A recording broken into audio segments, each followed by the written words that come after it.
Hello! An 11th person has died as a result of the terrible air show accident that happened in Nevada. Now, the pilot of the plane that crashed, a 74-year-old man named Jimmy Leeward, lost control of his vintage plane before it plummeted to the ground. Investigators are trying to figure out what happened. Now, I watched the video and it looked to me like the plane got up over the crowd and then he struggled to bring it back, maybe to clear the crowd. He didn't make it and it crashed into the ground. Now, I'm not sure if you've seen the video of that crash, but it is one of the most violent things I have ever seen. Now, I've seen stuff like that in movies before, but it has never matched the violence or intensity of this plane crash. The plane literally disintegrated and the impact was ferocious. Now, we all know that there's some risk when you go to an air show. I mean, they do their best to keep things safe, but they are flying airplanes low to the ground near people. Now, one of the reasons why this story caught my eye is I was at an air show several years ago and I also witnessed a plane crash. Now, it was nowhere near the crowd, but it was still disturbing nonetheless. Now, the plane actually crashed quite a ways away from the crowd on a golf course. They were originally going to keep the golf course open and they decided a day before the air show that they would close it for safety reasons. I don't know if somebody had a premonition, but it ended up being the right thing to do. Now, the eerie part, at least for me, the airplane that crashed at the show that I was at was a P-51 Mustang. That is the same plane that crashed at the Nevada air show. Now, I wonder if we shouldn't retire this plane from air shows, or at least make sure it's very far away from crowds. This is a plane that saved thousands of lives in World War II, and it's tragic and ironic that it's taken some lives since. So surprise, surprise, Facebook is changing again. What is going on over there? They change their layout every month. One of the things that people liked about Facebook was that it was easy to use.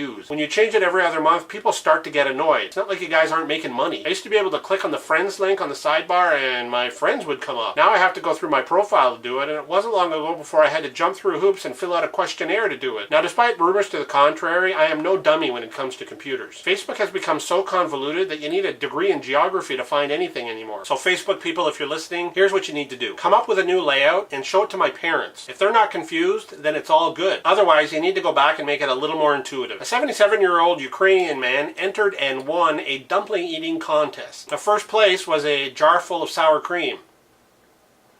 So this guy ate 10 dumplings in half a minute, which got him the win. Then shortly after the competition, he became unwell and died. Now, they didn't say if his death had anything to do with him speed eating dumplings, but I think entering an eating contest in your mid-70s is probably just asking for trouble. He also probably shouldn't be planking or going for the how many people can you fit in a phone booth stunt either. And I think crowd surfing is definitely out of the question, especially if you have a dodgy hip. On the bright side, he did die doing something that he loves. I personally would take a quick death after doing something that I love over a long, slow death in a hospital bed. So ideally, at least for me, watching the hockey game, you know, because I'm Canadian, while eating chicken wings and receiving lovin' of any form from my wife would be the perfect before I die activity for me. So today's question of the day is, if you could choose to be anywhere or to do anything before your death, what would it be? That's it for this episode. Thanks for watching. Don't forget to comment below, press the fave button, the like button, the subscribe button, press all the buttons, any of the buttons that you see, press them, and if you have a question, leave it below, and we'll see you next time.